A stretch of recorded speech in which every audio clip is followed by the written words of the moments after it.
സുഹൃത്തുക്കളെ, ഒട്ടുമിക്ക മഹാന്മാരായിട്ടുള്ള സംവിധായകരെ കൂടെയും വർക്ക് ചെയ്യാൻ ഭാഗ്യം കിട്ടിയിട്ടുള്ള നടന്മാരാണ് മോഹൻലാൽ, മമ്മൂട്ടിയും എന്ന് നമുക്കറിയാം. പക്ഷേ അതിൽ കൂടുതലായിട്ട് തനിക്ക് വേണ്ട സംവിധായകരെ തിരഞ്ഞെടുക്കാൻ, തനിക്ക് വേണ്ട എഴുത്തുകാരെ തിരഞ്ഞെടുക്കാൻ കൂടുതൽ ശ്രദ്ധിച്ചിട്ടുള്ള ഒരു നടനാണ് നമ്മുടെ മമ്മൂക്ക എന്ന് നമുക്ക് പലപ്പോഴും തോന്നിയിട്ടുണ്ട്.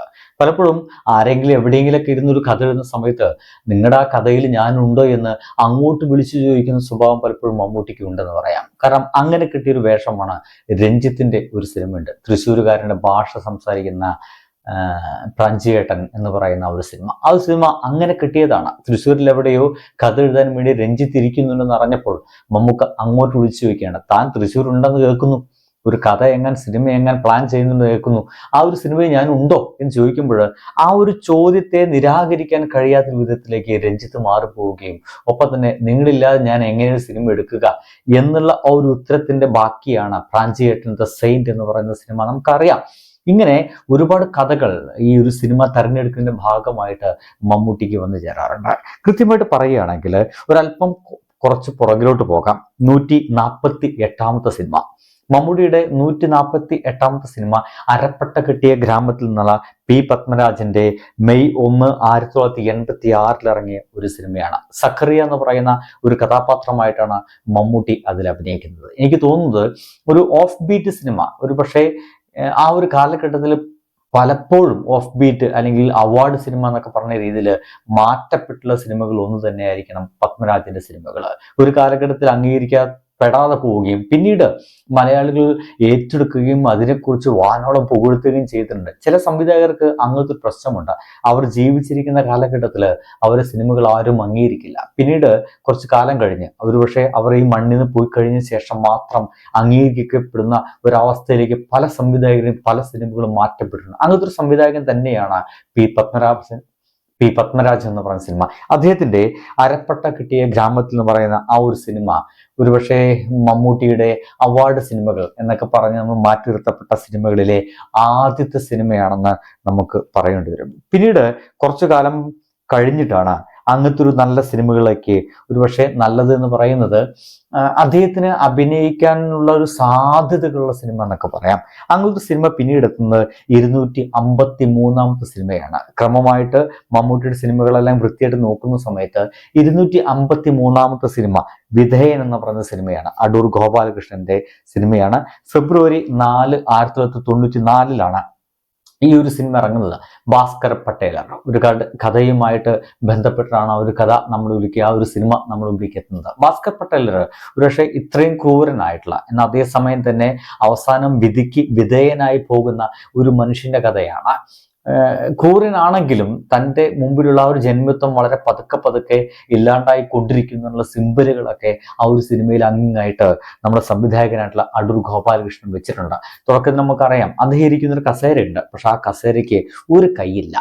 ഒരു കൈയിൽ മാത്രമാണ്, ഒരു കൈ കുത്തിവെക്കാൻ ഉള്ള ഒരു പലക മാത്രമാണ് അവിടെ ഉള്ളത്. ഒരു കൈയില്ലാത്തൊരു കസേരയിലിരിക്കുകയും തൊട്ടു മുമ്പുള്ള ആളുകളൊക്കെ ഭരിക്കാൻ ശ്രമിക്കുകയും ചെയ്യുന്ന ഒരു കഥാപാത്രമായിട്ടാണ് അടൂർ ഗോപാലകൃഷ്ണന്റെ വിധേയൻ എന്ന് പറയുന്ന സിനിമയിലുള്ളത്. ഒരുപക്ഷെ ഇദ്ദേഹത്തിന്റെ രണ്ടാമത്തെ ഒരു ഓഫ് ബീറ്റ് അല്ലെങ്കിൽ അവാർഡ് ഫിലിംസ് എന്നൊക്കെ ഒരു കാലഘട്ടത്തിൽ നമ്മുടെ മലയാളികൾ പറഞ്ഞിരുന്ന രണ്ടാമത്തെ സിനിമയെന്ന് നമുക്ക് ഈ ഒരു വിധേയനെ പറയാം. വിധേയൻ എന്ന് പറയുന്ന ആ ഒരു സിനിമ എടുക്കുന്ന അതേ കാലഘട്ടത്തിൽ തന്നെയാണ് 1994 തന്നെയാണ് അദ്ദേഹം പൊന്തന്മാട എന്ന് പറയുന്ന സിനിമയിൽ അഭിനയിക്കുന്നത്. നമ്മൾ ഈ രണ്ട് സിനിമയും ഞാൻ ഒരേ കാലഘട്ടത്തിലാണെന്നുകൂടി ഒരിക്കൽ കൂടി ആവർത്തിച്ച് പറയുന്നത്, പൊന്തന്മാട എന്ന് പറയുന്ന സിനിമയിൽ മാട എന്ന് പറയുന്ന ഒരു കഥാപാത്രമാണ്, ഒരു ദളിത് കഥാപാത്രം, പ്രായം ചെന്നൊരു കഥാപാത്രം. ആ ഒരു കഥാപാത്രം അഭിനയിക്കുന്ന അതേ സമയത്ത് തന്നെയാണ് ഒരു 40 വയസ്സിന്റെ എല്ലാ ഊർജവുമുള്ള ഒരു ഭാസ്കർ പട്ടേലർ എന്ന് പറയുന്ന ഒരു ക്രൂരനായിട്ടുള്ള ജന്മിയുടെ വേഷം കൂടി മമ്മൂട്ടി ചെയ്യുന്നത്. ഒരേ വർഷം ഇറങ്ങിയ രണ്ട് സിനിമകളിൽ വ്യത്യസ്തമായ രണ്ട് മുഖങ്ങൾ, രണ്ട് സംഭാഷണ ശൈലികൾ അടക്കം നമുക്ക് കാണാൻ സാധിക്കും.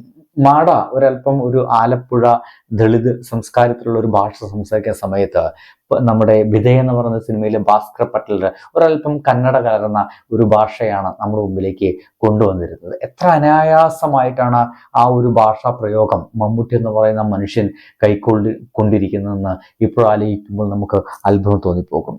ഈ 254ാമത്തെ സിനിമയായിട്ട് നമുക്ക് പൊന്തന്മാടയെ എടുക്കാമെന്നർത്ഥം. ഇങ്ങനെ ആ ഒരു 3 സിനിമകൾക്ക് ശേഷം പിന്നീട് അങ്ങനത്തെ ഒരു ഗംഭീര സിനിമ ഇറങ്ങുന്നത് ഓർമ്മകൾ ഉണ്ടായിരിക്കണം എന്ന് പറയുന്ന സിനിമയാണ്. ടി വി ചന്ദ്രന്റെ സിനിമ.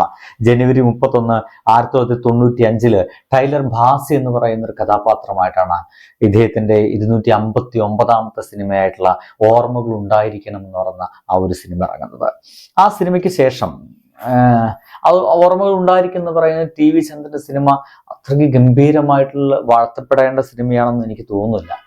ഒരുപക്ഷെ എൻ്റെ ഇഷ്ടത്തിന് പ്രശ്നമായിരിക്കും, എനിക്കെന്തോ ആ സിനിമ അത്രയ്ക്ക് അങ്ങോട്ട് രുചിച്ചിട്ടില്ല. പിന്നീട് എനിക്ക് വളരെയധികം ഇഷ്ടപ്പെട്ട സിനിമ ഇദ്ദേഹത്തിന്റെ 273ാമത്തെ സിനിമയാണ് ഭൂതക്കണ്ണാടി എന്ന പറയുന്ന സിനിമ.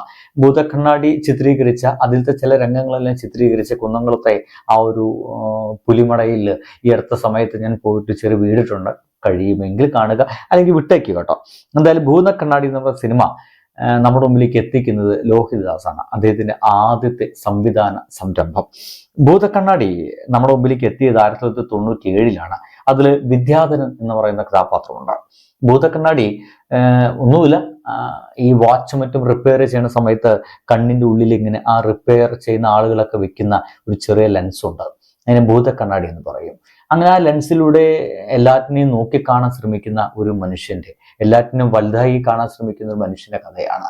ആ ഒരു അവസ്ഥയിലേക്ക് അദ്ദേഹം എത്തുന്നത് തൊട്ടയൽക്കാരിയായിട്ടുള്ള ഒരു സുഹൃത്തിന്റെ, ഇദ്ദേഹം വിവാഹം കഴിക്കണമെന്ന് ആഗ്രഹിച്ച ഒരു പെണ്ണിന്റെ മകൾ അതിദാരുണമായിട്ട് കൊല ചെയ്യപ്പെട്ടതിന്റെ ആ ഒരു ദൃശ്യം കണ്ടതിന് ശേഷം തൻ്റെ മകൾക്കും അങ്ങനത്തെ ഒരു അവസ്ഥ വരുമോ എന്ന് പറയുന്ന ഒരു സാധാരണ മനുഷ്യന്റെ, ഒരു നാട്ടിൻപുറത്തുകാരൻ്റെ ഒരു വേവലാതി കൂടിക്കൂടി ഒരു മാനസിക രോഗം എന്ന് പറയുന്ന ഒരു അവസ്ഥയിലേക്ക് എത്തുകയും പിന്നീട് തൻ്റെ ചുറ്റും മുഴുവൻ അത്തരം കുഞ്ഞുങ്ങളൊക്കെ ഉപദ്രവിക്കപ്പെടുന്നുണ്ടെന്ന് അദ്ദേഹത്തിന് ഒരു തോന്നൽ കൂടി നമ്മുടെ മുമ്പിലേക്ക് എത്തിക്കുന്ന ഒരു സിനിമയാണ് ഭൂതക്കണ്ണാടി എന്ന സിനിമ. എൻഡിങ് ഒക്കെ ഒരു വണ്ടർഫുൾ എൻഡിങ് ആണെന്ന് പറയാതിരിക്കാൻ വയ്യ. എന്തായാലും ഭൂതക്കണ്ണാടി ഇദ്ദേഹത്തിന്റെ ഒരു ഓഫ് ബീറ്റ് അല്ലെങ്കിൽ അവാർഡ് എന്നൊക്കെ പറഞ്ഞ് തഴയപ്പെട്ട സിനിമകളെ ഞാനിങ്ങനെ ഇത്തരം സിനിമകളെ കുറിച്ച് പറയുന്നത്, അതും ഈ ഒരു പിറന്നാൾ ദിനത്തിൽ പറയുന്നത്, മമ്മൂട്ടിയുടെ ഒരു മാസ സിനിമകൾ മാത്രം കണ്ട് ശീലിക്കുന്ന ആളുകളാണ് ഇപ്പോൾ ഒട്ടുമിക്കുള്ളത്. അതിനൊപ്പം തന്നെ നിങ്ങൾ അദ്ദേഹത്തിന്റെ അഭിനയ ചാതുരി കാണണമെങ്കിൽ, അഭിനയത്തിന്റെ ആ ഒരു ഗംഭീരമായിട്ടുള്ള മക്കുട്ടം കാണണമെങ്കിൽ നിങ്ങൾ ഇത്തരം സിനിമകൾ കൂടി കാണണം. അത് നിങ്ങളുടെ ഇമോഷണലി എത്രത്തോളം നിങ്ങളെ ആക്രമിക്കുമെന്ന് നിങ്ങൾ കാണുക തന്നെ വേണമെന്നുള്ളതുകൊണ്ടാണ് ഇങ്ങനെ ഞാൻ അത്തരം സിനിമകളെ കുറിച്ച് ഇന്ന് ഈ ഒരു ദിവസം ഇങ്ങനെ പറയുന്നത്. പിന്നീട് വളരെ ലൈറ്റായിട്ട് നമുക്ക് പോയൊരു സിനിമ അരയന്നങ്ങളുടെ വീട് എന്ന് പറഞ്ഞ സിനിമയാണ്. 291ാമത്തെ ചിത്രം. ആ ഒരു സിനിമ സംവിധാനം ചെയ്ത് നമ്മുടെ മുമ്പിലേക്ക് എത്തിച്ചതും ഈ നാട്ടിൻപുറത്തുകാരുടെ കഥകളൊക്കെ പറഞ്ഞ് ശീലിപ്പിച്ച ആ ലോഹിതദാസ് എന്ന് പറയുന്ന അതുല്യ എഴുത്തുകാരനും സംവിധായകനും തന്നെയാണ്.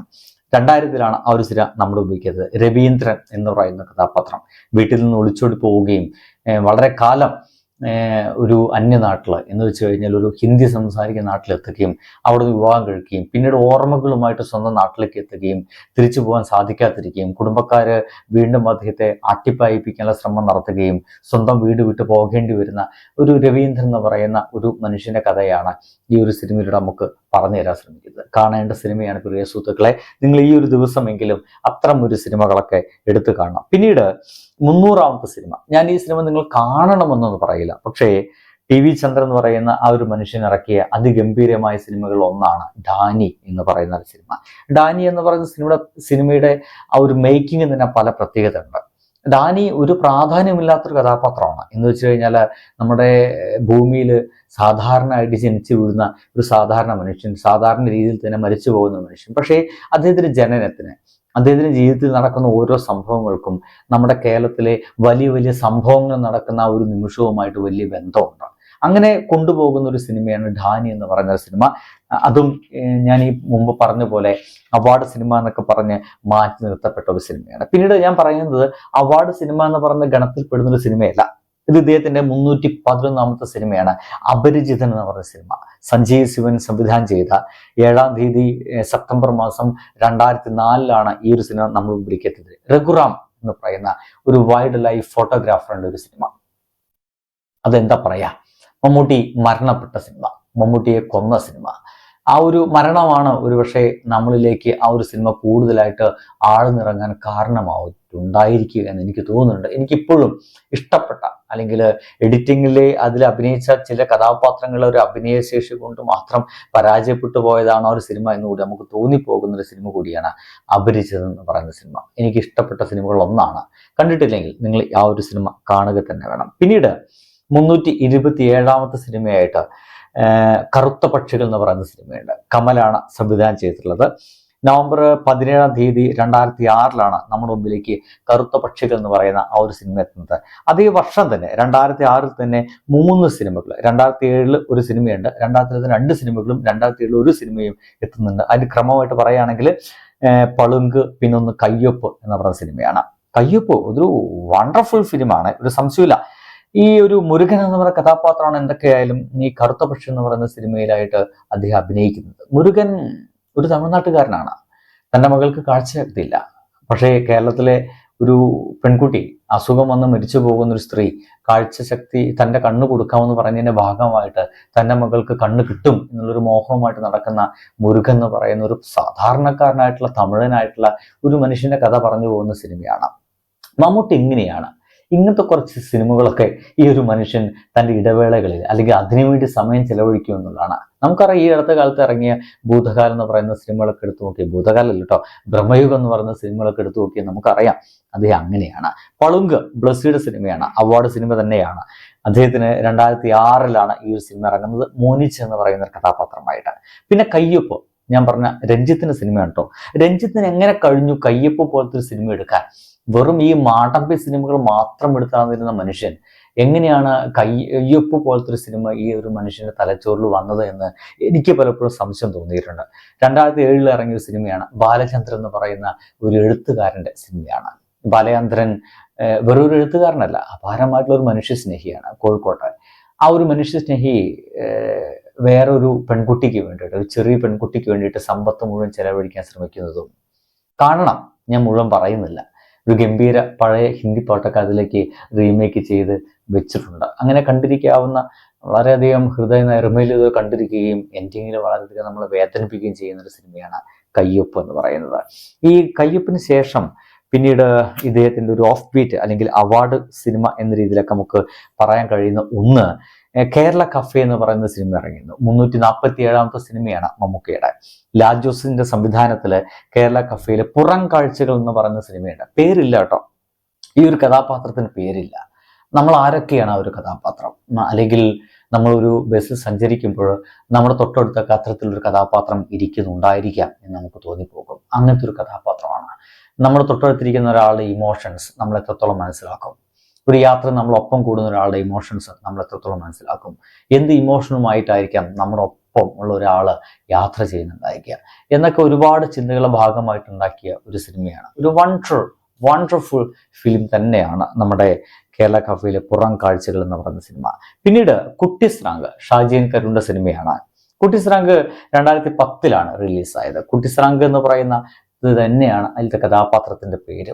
ഒരു സ്രാങ്കിന്റെ കഥയാണ്. സ്രാങ്ക് പല നാട്ടിൽ പല സ്ത്രീകളുമായിട്ടുള്ള ബന്ധങ്ങളെക്കുറിച്ച്, അദ്ദേഹത്തിന്റെ സ്നേഹബന്ധങ്ങളെക്കുറിച്ച്, അദ്ദേഹത്തിന്റെ ജീവിതത്തെക്കുറിച്ചിട്ടെല്ലാം പറഞ്ഞു വെച്ച് പോകുന്ന ഒരു സിനിമയായിട്ട് കുട്ടി സ്രാങ്ക് എന്ന് പറയുന്ന ആ ഒരു മനുഷ്യന്റെ സിനിമ നമുക്ക് കാണാം. പിന്നീട് വേണുവിന്റെ ഒരു സിനിമ ഇറങ്ങിയിരുന്നു. അതിറങ്ങിയത് 381ാമത്തെ സിനിമയായിട്ടാണ്.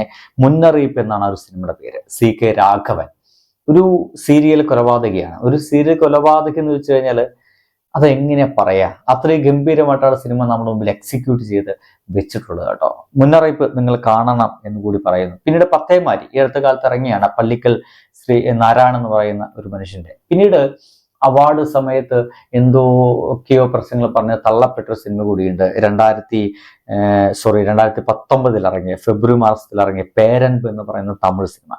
എൻ്റെ സുഹൃത്തുക്കളെ, എൻ്റെ ഒരു ഇപ്പോഴത്തെ ഒരു നോട്ടത്തില് ഒരു 402 സിനിമകളുടെ ഇടയിൽ ഇദ്ദേഹത്തിന്റെ ഓഫ് ബീറ്റ് അല്ലെങ്കിൽ അവാർഡ് എന്ന പേരുകളൊക്കെ പറഞ്ഞ് മാറ്റി നിർത്തപ്പെട്ട സിനിമകളിലാണ് ഞാൻ ഈ പറഞ്ഞ സിനിമകളെല്ലാം. ഞാൻ ഇങ്ങനെ പറയുന്നത്, ഇത്തരം സിനിമകൾ, ഞാൻ ഈ പറഞ്ഞ സിനിമകളെങ്കിലും നിങ്ങൾ അങ്ങനെ കാണണ്ട എന്ന് വിചാരിച്ച് നിങ്ങൾ മാറ്റി നിർത്തപ്പെട്ടിട്ടുണ്ടെങ്കിൽ ഈ ഒരു ദിവസം, അദ്ദേഹത്തിന്റെ പിറന്നാൾ ഈ ഒരു ദിവസം, ഇതിലത്തെ ഏതെങ്കിലും ഒരു സിനിമ നിങ്ങൾ കാണണം. അത് കഴിഞ്ഞതിന് ശേഷം മാത്രമെങ്കിലും, കഴിയുമെങ്കിൽ ഈ ഒരു ചാനൽ സബ് ചെയ്യാം. കഴിയുമെങ്കിൽ ഇതിന് താഴെ നിങ്ങൾ കണ്ട സിനിമയുടെ പേര് ഒന്ന് കമന്റ് ചെയ്ത് വെക്കാം. അപ്പോൾ അടുത്ത ദിവസം കാണുമ്പോഴേക്കും ബൈ.